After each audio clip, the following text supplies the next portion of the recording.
Une pâte à choux, ça se fait en 2 temps. La première préparation, c'est tous les ingrédients sauf les œufs, c'est ce qu'on appelle la panade. Et une fois qu'on ajoute les œufs, on transforme une panade en pâte à choux. Souvent, on a tendance à sous-cuire même Comme visuellement. la pâte sucrée. On a l'impression qu'une pâte à choux, c'est censé être jaune. Ouais. C'est pas censé être jaune, c'est censé être bois. Mais du bois, je sais pas, je m'y connais pas bien Non. en bois, mais un bois un peu foncé quoi. Hein. Après, pour avoir un bon mode de cuisson, ce qui est important aussi, c'est sur quoi vous allez cuire votre chou. Ce qui est intéressant, c'est qu'il faut non seulement qu'il gonfle et qu'il soit joli, mais qu'aussi le dessous soit cuit. Le fait de saupoudrer évite qu'il explose un peu, qu'il Ça le craquelle, protège. qu'il se déchire. Ça le protège. Est-ce que ça rajoute gustativement un peu de sucre ? Bah oui. Mais c'est très bon. Hello à tous, hello chérie. Bienvenue à tous dans cette vidéo de pâtisserie. Je sais que ça manque à certains. Alors c'est pas une vidéo de recette, mais ça va être une vidéo dans laquelle on va parler de techniques de pâtisserie. Donc c'est fait pour les passionnés à la maison qui veulent réussir des gâteaux de dingue. Parce que même si vous avez une super recette de pâte à choux, où vous avez les quantités parfaites pour avoir une pâte, un chou, un Paris-Brest, peu importe ce que vous faites, parfait, bah si vous n'avez pas bien la technique, si vous ne comprenez pas comment ça se passe, ça va être très difficile d'une fournée à une autre d'avoir les choux similaires et des choux parfaits. C'est vrai que la pâtisserie, c'est quand même beaucoup plus une histoire de technique que de recette en réalité. On a tendance à croire que c'est au gramme près, etc. on veut la meilleure recette possible, mais vous pouvez avoir la meilleure recette possible. Si à un moment donné, on ne sait pas la particularité technique de la recette, on va passer à côté. Et rien de mieux que de comprendre la particularité technique pour pouvoir la mettre en œuvre. Parce que même si je vous dis qu'il faut décuire votre pâte à choux, si vous ne comprenez pas pourquoi, bah, je sais très bien qu'il y en a certains d'entre vous qui vont se dire moi je la remets pas en cuisson après ma pâte à choux. Je pense que tu as voulu dire cuire. Oui, j'ai dit décuire non, comme un caramel. Cuire. Non, on ne décuit pas sa pâte à choux. Ok, donc l'idée dans un premier temps, c'est de vous faire comprendre qu'est-ce qui fait qu'une pâte à choux gonfle, qu'est-ce qui fait que parfois elle gonfle pas. Et numéro 2, comment on fait techniquement pour améliorer nos chances de réussite. 2 parties dans cette vidéo, c'est parti, partie 1. Bon, déjà, on va rappeler un petit peu les ingrédients de la pâte à choux pour qu'on comprenne comment ça fonctionne. On va avoir du beurre, du lait ou de l'eau, ça c'est en fonction... Et ou de l'eau, oui. Ouais, c'est en fonction de ce qu'on veut en termes de mie. Si on veut un chou qui est plutôt avec pas mal de mie, on va utiliser plus de lait que d'eau, voire que du lait.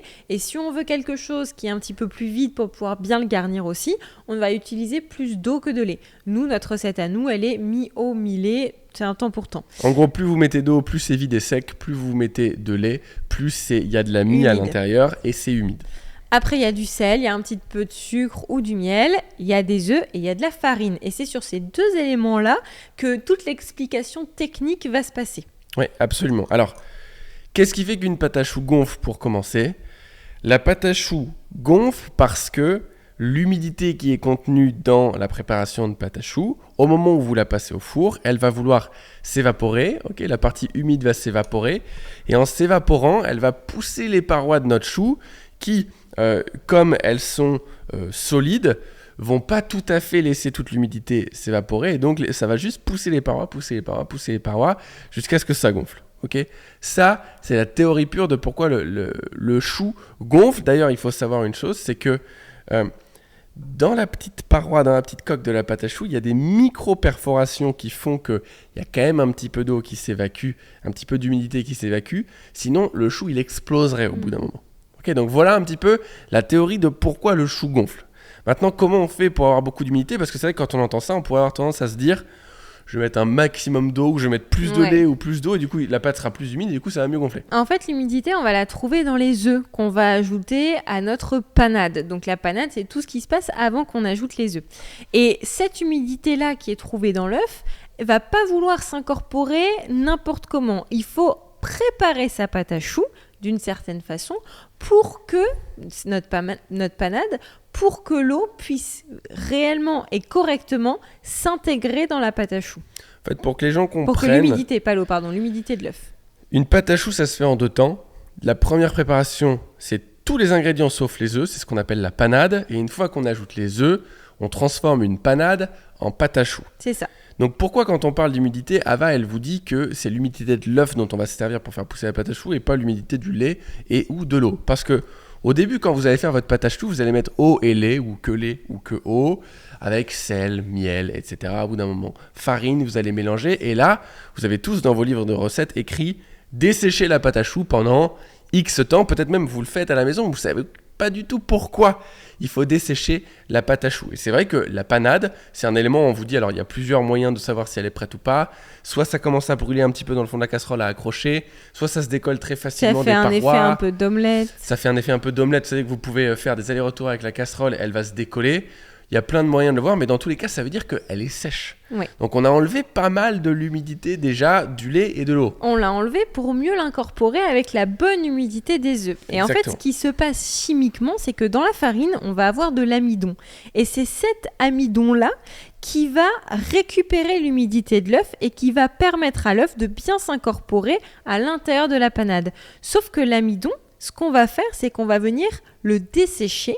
Au moment où vous desséchez la panade. Au moment où on va dessécher la panade pour lui permettre d'accueillir correctement toute l'humidité apportée par l'œuf. En fait, il faut comprendre un truc, c'est que quand vous desséchez votre pâte à choux, vous mettez un feu moyen sous la casserole et vous mélangez pendant 2-3 minutes. L'amidon, il va commencer à gonfler. Gonfler. Il laisse la place pour l'humidité. Au plus il est gonflé, au plus il va être capable d'absorber de l'eau et de la garder surtout. L'eau qu'on trouve dans les œufs du coup. Donc, en réalité, et c'est là que c'est pas du tout intuitif je trouve, c'est au plus vous desséchez votre pâte à choux, au plus elle sera capable de garder l'humidité de l'œuf et donc d'être riche en humidité et donc de gonfler. Alors qu'on pourrait se dire, si je veux qu'elle soit plus humide, il faut que je la dessèche moins. Il faut la dessécher plus pour que l'amidon soit plus gonflé, pour que l'humidité, notamment du blanc d'œuf, parce que dans les œufs, c'est surtout le blanc d'œuf qui est, je crois, 90 ou 95% composé d'eau, cette humidité-là va rentrer dans l'amidon. L'amidon va la garder, va pas la recracher, va vraiment la garder. Ce qui fait qu'on a une pâte à choux qui a une belle tenue, qui pourtant est très humide et qui du coup va très bien gonfler. Donc vous comprenez bien que la phase de desséchage est super importante, mais il y a aussi la cuisson et la façon dont on va cuire notre chou qui va être importante. Quand on cuit la pâte à choux, on va la cuire en 2 cuissons. Et ces 2 cuissons apportent quelque chose de différent à chaque fois. Ont un rôle particulier. Ouais. Je crois que en parlant avec pas mal de gens qu'on a accompagnés sur vraiment la pâtisserie, on se rend compte qu'il y a quasi autant de méthodes de cuisson de pâte à choux que de pâtissiers. Mais toutes les méthodes suivent la même méthodologie et la même logique. En fait, pour que vous compreniez à la maison, la première partie d'une cuisson de pâte à choux, c'est ce qu'on appelle la phase de pousse. Il y a 2 phases à une cuisson de pâte à choux. Phase de pousse numéro 1, phase de séchage qui est la phase numéro 2. La phase de pousse, on veut créer le maximum d'évaporation d'eau dès le départ pour que la pâte à choux gonfle comme on vous l'a dit en début de vidéo. C'est vraiment cet effet de souffler à moitié. Qu'est-ce que ça veut dire concrètement ? Ça veut dire que au plus on met le four fort, au plus on va faire s'évaporer la partie humide de la pâte à choux rapidement. Et donc, au mieux, elle va gonfler. Au plus, on va gonfler. J'espère que jusque-là, vous me suivez. Ok, donc ça, c'est la phase de pousse. On va vous parler des plusieurs méthodologies de cuisson une fois que vous avez compris le principe. Sauf que, une fois que cette pâte à choux, elle a beaucoup gonflé, ce qu'on va vouloir, c'est que les parois de cette pâte à choux sèchent sans que ça brûle. Parce qu'un chou, et je pense que c'est là que pas mal de gens, notamment des débutants, se trompent, ça doit être très cuit. Ça doit être quasi trop cuit en fait. Ça doit être quasi trop cuit et quand on va le retirer de la plaque, il faut se dire oh là là, il est vraiment trop dur, il est trop sec. Parce qu'en fait, un chou, ça se garnit et la crème qu'on va mettre à l'intérieur va venir réhumidifier le chou. Et c'est lorsque vous avez votre crème qui est à l'intérieur et que vous allez le laisser un petit peu reprendre au frais, reposer, etc. C'est à ce moment-là que la pâte à choux va avoir la texture parfaite parce qu'elle va s'être bien humidifiée. Le problème, si vous ne cuisez pas suffisamment votre chou, c'est que quand vous allez mettre la crème, ça va quand même humidifier votre pâte à choux. Mais le problème, c'est que ce sera beaucoup trop humide, ce qui va faire que quand vous allez l'avoir en bouche, vous ne sentirez même pas la pâte à choux. Il n'y aura pas de mâche et on perd tous les avantages de faire une pâte à choux. Absolument. Et en plus de l'aspect gustatif et texture, il y a aussi le fait que si on ne cuit pas assez et qu'on dessèche pas assez la croûte du chou, entre guillemets, c'est là qu'on risque d'avoir des choux qui retombent après cuisson, parce que comme la pâte, elle est pas réellement assez sèche, assez cuite, elle se tient pas, et donc elle retombe. Okay, donc il va vous falloir absolument cette deuxième phase de séchage, c'est-à-dire on baisse largement la température du four pour que ça continue de cuire sans que les parois ne brûlent, et qu'on puisse extraire un maximum d'eau, cette fois-ci de la croûte. Ok, pour avoir vraiment un chou qui se tient correctement. Donc, des méthodes de cuisson, il y en a notamment, je vais dire, 2 grandes familles de méthodologies de cuisson. La méthodologie numéro 1, c'est celle que nous, on utilise. La méthodologie numéro 2, écoutez-la bien parce qu'elle est un peu hardcore et vous allez la croiser dans des livres, mais elle fonctionne. Numéro 1, c'est vous mettez votre four. Alors, je ne vais pas vous donner de timing ici parce que ça dépend des fours et ça dépend surtout de la taille des choux. Mais si vous faites des choux moyens de 2 cm, ce serait une quinzaine de minutes à 180 degrés, face de pouce. Et après ces 15 minutes, on n'ouvre pas le four, surtout sinon les choux retombent. On ne touche à rien, juste on baisse le four à 160 degrés ou 150 degrés, ce que vous voulez, dépendant de votre four. Et vous rajoutez peut-être entre 5 et 15 minutes, selon votre four pour le coup, sur une phase de séchage où vous verrez que votre chou va arrêter de colorer. Par contre, il va vraiment se dessécher et là, on aura un chou nickel en sortie de cuisson où si je tape dessus, je me dis « Ah, il est peut-être un petit peu trop dur, mince ». Si vous dites ça, c'est parfait. Il faut qu'il soit un peu trop dur et un peu trop brun à votre goût. Souvent, on a tendance à sous-cuire, même comme visuellement. Comme la pâte sucrée. Hein. On a l'impression qu'une pâte à choux, c'est censé être jaune. Ouais. C'est pas censé être jaune, c'est censé être bois. Mais du bois, je sais pas, je m'y connais pas bien en bois, mais un bois un peu foncé, quoi. Hein. Un peu caramel. Et la deuxième méthode, du coup ? Et la deuxième méthode, c'est, je crois que c'est Christophe Michalak qui utilise cette méthode, c'est vous mettez le four genre à 230 degrés. Et à partir du moment où vous enfournez les choux, vous l'éteignez, le four. Et en fait, je trouve que c'est hyper malin parce que ça reprend exactement ce principe de je vais enfourner très très chaud. Et du coup, je vais avoir beaucoup d'évaporation directe. Et comme je l'éteins, le four va en permanence être en train de baisser. Et au fur et à mesure que mes choux sont en train de cuire, le four descend en température. On l'a jamais testé celle-là. Si on l'a fait, mais il y a très très longtemps. Ouais, mais on ne savait pas qu'on le faisait en fait. D'accord. Quand je te dis il y a très longtemps, je crois que c'était avant le meilleur pâtissier. Okay. Parce que je me souviens de m'être dit, oh, mais c'est quoi cette histoire ? C'est trop bizarre. Et depuis, je crois pas qu'on les refait, mais dans le principe, ça marche complètement, puisqu'on va être très fort, beaucoup d'évaporation dès le départ, et le four va baisser tranquillement en température. N'ouvrez pas le four pour qu'il baisse en température, juste laissez-le baisser tranquillement. Si vous ouvrez le four, l'humidité risque de repartir, et la chaleur aussi, et ça va faire retomber votre pâte à choux. Absolument. Donc vous comprenez bien qu'il y a déjà 2 phases qui sont super importantes pour avoir des beaux choux. Le côté où on dessèche bien et le côté où on va faire la bonne méthodologie de cuisson. Je trouve qu'il y a un 3e point qui est très très important, c'est la quantité d'œufs qu'on va rajouter et le signe qu'il nous faut pour avoir des jolis choux. Ouais. Et là, c'est plus sur la tenue de la pâte à choux que ça va se jouer et sur le pochage aussi pour avoir quelque chose de bien beau, bien régulier. On parle souvent du signe de la vague. Ce n'est pas un mythe, il faut avoir le signe de la vague. De la crête de coq. De la crête de coq, de la vague. Je crois que c'est tout ce qu'on utilise comme mot pour la décrire. Mais... Oui, alors sinon, il y a aussi le fait de prendre son doigt et faire un petit sillon qui est censé... sur, je crois, une dizaine de secondes, être capable de se combler et qu'on ne voit plus le sillon. Si vous passez votre doigt et que le sillon ne se referme pas parce qu'elle est trop sèche, il faut continuer d'ajouter des œufs. Si le sillon, vous passez à peine le doigt, il se referme directement. Malheureusement, vous avez trop hydraté la pâte à choux. C'est beaucoup plus compliqué à rattraper. Ouais, c'est pas comme si on pouvait rajouter de la farine et que tout d'un coup ça va revenir, etc. On ne fait pas ça pour sa pâte à choux. L'idée, justement, pour bien réussir sa pâte à choux, c'est de checker régulièrement où on en est en quantité d'œufs. Ouais, parce qu'il y a peut-être des recettes qui vont vous dire mettez 2 œufs, mais les œufs n'ont pas tous le même poids et la même quantité de blanc et de jaune, du coup. Donc faites bien attention à ça. Déjà, n'ajoutez pas juste un œuf comme ça entier. Vous pesez vos œufs, vous les battez, puis vous allez ajouter petit à petit dans votre panade les œufs. Le but derrière le fait de les battre, c'est que vous ayez à chaque fois autant de blanc que de jaune en proportion. C'est ça qui va être important. Et puis, checkez régulièrement la consistance que votre pâte à choux doit avoir. Si ce n'est pas assez, on rajoute un petit peu d'œuf et on s'arrête au bon moment, le moment où on a la jolie crête de coq ou vague. Là, on vous invite à regarder pas mal de vidéos sur notre chaîne YouTube ou sur d'autres chaînes YouTube pour voir la bonne texture qu'il faut avoir. Normalement, on vous aura intégré au montage à quoi ça ressemble, un petit signe de la crête de coq, cette petite vague qui retombe légèrement.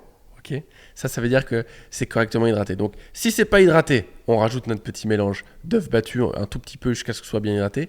Si c'est trop hydraté, ça veut pas dire qu'il faut jeter la pâte à choux. Ce que vous pouvez faire, mais c'est beaucoup plus galère, vous relancez une toute petite quantité de panade, vous n'ajoutez pas d'œufs et vous ajoutez de la panade. Okay, pas de la farine, juste vous refaites de la panade de zéro, vous ajoutez un peu de panade, ça vous permet de ne pas jeter la pâte à choux et de retrouver la bonne texture au bout d'un moment. Après, pour avoir un bon mode de cuisson, ce qui est important aussi, c'est sur quoi vous allez cuire votre chou. Ce qui est intéressant, c'est qu'il faut non seulement qu'il gonfle et qu'il soit joli, mais qu'aussi le dessous soit cuit. Donc ce que je vous invite à faire, c'est utiliser un tapis sile-pain. C'est les tapis qui vont être micro-perforés et mettre ça sur une plaque de cuisson, elle aussi perforée. Ce qui va permettre à l'air, nous on utilise toujours la chaleur tournante, ce qui va permettre à l'air et à la chaleur de circuler partout sur le chou. Non seulement sur ce que vous voyez, la partie visible, mais aussi sur le socle pour que ce soit suffisamment cuit. Là où c'est super important ce que tu dis, je sais qu'il y a des gens qui font de la pâte à choux sur des cile-pâtes, donc les tapis en silicone pleins qui ne sont pas micro-perforés. Et vous avez peut-être des choux avec le dessous du chou qui est bombé comme ça, qui est comme creusé. Et d'ailleurs qui est un peu moins cuit souvent. Pourquoi ? Parce que, comme je vous le disais, la coque de la pâte à choux, elle est micro-perforée aussi pour laisser évacuer un tout petit peu notamment d'eau, d'humidité. Okay ? Et c'est la même chose pour le dessous. L'humidité, elle essaie de s'évaporer de partout, de s'échapper de partout. Quand j'ai un tapis plein, notamment un style-pâte, parce que c'est beaucoup plus épais qu'une feuille, par exemple, de papier sulfurisé, j'ai de l'humidité qui va essayer de s'échapper par en dessous, mais mon tapis plein ne va pas permettre que l'humidité s'échappe. Du coup, vous allez créer une petite bulle d'humidité sous le chou qui va faire bomber votre pâte à choux, qui va l'empêcher de cuire parce qu'il y a trop d'humidité, et qui en plus va la bomber et va déformer votre chou. Donc ça ne le fait pas sur du papier sulfurisé parce que c'est trop fin, et ça ne le fait pas sur du papier silicone micro-perforé type cile-pain. Donc vous pouvez utiliser ces deux supports-là qui vous donneront des très très bons résultats. Le cile-pain, ça donne encore des meilleurs résultats, c'est beaucoup mieux cuit, c'est vraiment le top du top. D'ailleurs, quand vous sortez vos choux de cuisson, un point super important, c'est d'aller directement les sortir de la plaque, numéro 1, mais surtout les mettre sur ce qu'on appelle une grille de refroidissement. Peut-être que vous en avez à la maison. On vous montrera à l'image grille de là, glaçage, ça fonctionne à aussi. quoi ça ressemble. Il faut que cette grille, elle soit un peu aérée. Ça peut être aussi une plaque de cuisson froide, micro-perforée. En tout cas, il faut que ce chou, il puisse respirer d'un peu partout en sortant de cuisson pour qu'il garde la bonne texture absolument. Dernière petite astuce, si vous voulez des beaux choux bien ronds, bien gonflés, sans utiliser de craquelin, mais le craquelin peut être une possibilité, vous allez quand même rajouter un peu de matière, ça vous prend plus de temps à faire et le visuel est différent, mais ce que vous pouvez faire, c'est juste avant de le mettre en cuisson, une fois que vous venez de pocher, saupoudrer de sucre glace, comme vous saupoudriez des biscuits cuillères pour les mettre en cuisson. Vous y allez bien généreusement et vous allez voir que ça va aider le chou à bien cuire droit. Et puis si vous avez la petite pointe quand vous pochez parce que vous avez du mal à faire le geste pour avoir un chou bien rond, vous pouvez mouiller légèrement votre doigt avec de l'eau et venir appuyer dessus pour le remettre à la belle forme. Et là, vous saupoudrez de sucre glace ou vous ajoutez votre craquelin et vous allez avoir un chou parfait qui ne va pas avoir des formes un petit peu bizarres. Le fait de saupoudrer évite qu'il explose un peu, qu'il craquelle, qu'il se déchire, ça le protège. Est-ce que ça rajoute gustativement un peu de sucre ? Bah oui. Mais c'est très bon. Mais c'est franchement très bon, ça rajoute une petite croustillance supplémentaire. C'est une technique qu'utilisent tous les plus grands chefs pâtissiers du monde, mais souvent qui ne vous montrent pas parce que ça leur permet d'avoir des choux beaucoup plus jolis que nous tous les amateurs. Et donc c'est une technique qu'ils aiment bien garder pour eux.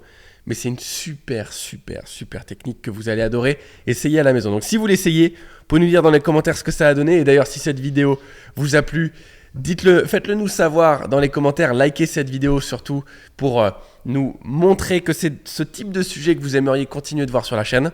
Et puis on vous retrouve dans une prochaine vidéo. Ne partez pas d'ici sans vous être abonné, sans tout ça, faire le pouce en l'air et puis nous dire quel sujet vous voudriez qu'on aborde ensemble. Si vous voulez vraiment progresser en pâtisserie et que ce que vous venez d'entendre là vous a plu, on a créé il y a des années avec Ava ce qu'on a appelé les ateliers virtuels de pâtisserie qui sont un condensé et une synthèse de plus à mon avis de 500 astuces du type de ce qu'on vient de voir là sur la pâte à choux, mais sur les pâtes, les crèmes, les biscuits, les glaçages, les flocages, tout ce que vous pouvez imaginer, les viennoiseries, les macarons, le tempérage, bref.